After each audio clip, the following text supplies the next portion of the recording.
Good day, I am Archangel R. Lara from Grade 10 Bayabas. Today, I will give you some information about COVID-19 and how to prevent the spread of coronavirus. What is COVID-19? Coronavirus disease, or COVID-19, is an illness caused by a virus and may have symptoms of fever, chills, cough, sore throat, runny nose, shortness of breath, and loss of taste or smell. Most people have mild symptoms and recover, but some people or older people or people with medical conditions may get seriously ill and may even need to go to the hospital. COVID-19 is very contagious. It can spread when a person coughs or sneezes the virus into the air. People may breathe in the virus or touch the virus on surfaces. You can get sick from touching your face. Where did coronavirus come from, and how does COVID-19 affect the body? Coronaviruses cause diseases in mammals and birds. A zoonotic virus is one that is transmitted between animals and people. When a virus circulating in animal populations infects people, this is termed as spillover. It is speculated that the 2019 novel coronavirus or COVID-19 originated in bats and was transmitted to humans, possibly with pangolins as an intermediate host. Unfortunately, COVID-19 is now spreading from human to human as well.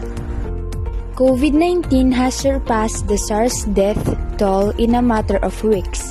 Death rate much lower but spreads faster. Early data suggests that in around 82% of cases, symptoms are relatively mild. The illness begins and ends in the lungs. The remainder of cases are severe or critical, typically in older or immunocompromised individuals. How does COVID-19 affect the body?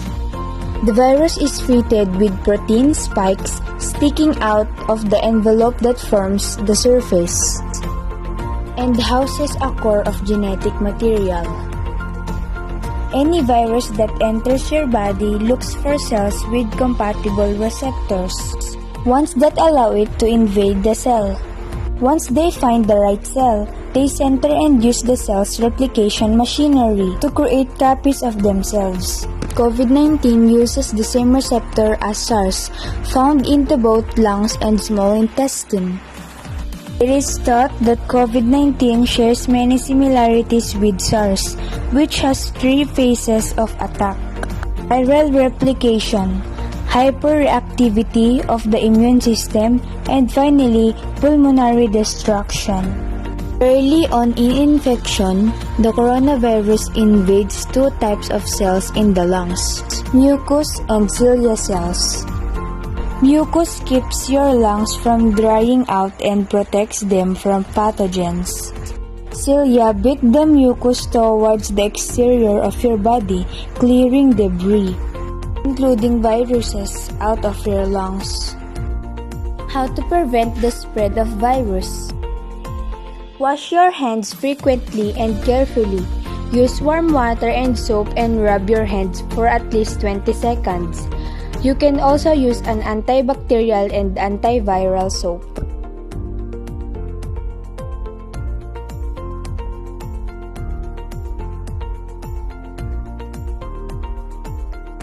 Physical or social distancing. You must go out for necessities. Keep a distance of 6 feet or 2 meters from other people. You can transmit the virus by speaking to someone in close contact with you. Wear your face mask and face shield.